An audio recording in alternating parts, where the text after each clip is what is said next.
ಇದು ಸತ್ಯ. ಇದು ಖಂಡಿತವಾಗಿಯೂ ಪವಿತ್ರ ಗೌಡ ಅವ್ರದ್ದು ಕೂಡ ಇಲ್ಲ.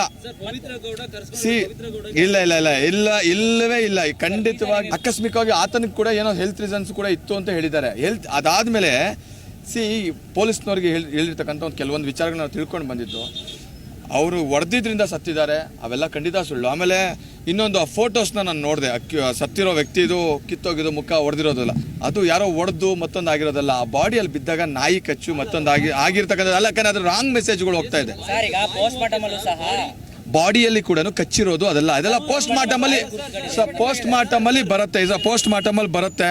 ಖಂಡಿತ ಅದ್ರಲ್ಲಿ ಕೋರ್ಟಲ್ಲಿ ತೀರ್ಮಾನ ಆಗುತ್ತೆ. ಬಟ್ ದಯವಿಟ್ಟು ಒಂದು ರಿಕ್ವೆಸ್ಟ್ ಅಂದರೆ ಕನ್ಕ್ಲೂಷನ್ಗೆ ಬರಬೇಡಿ. ಅಲ್ಲ, ಹಲ್ಲೆ ಯಾರು ಮಾಡಿದ್ದಾರೆ ಅನ್ನೋದು ಸೆಕೆಂಡರಿ. ಅಲ್ಲಿ ಯಾರೋ ಬೇರೆ ಅವ್ರು ಅಥವಾ ಅವ್ರು ಕುಡ್ದು ಮಾಡಿರ್ಬೋದು, ಇನ್ನೇನೋ ಮಾಡಿರ್ಬೋದು, ಅವ್ನಿಗೇನೋ ಬೇರೆ ಹ್ಯಾಬಿಟ್ ಆಗಿರ್ಬೋದು.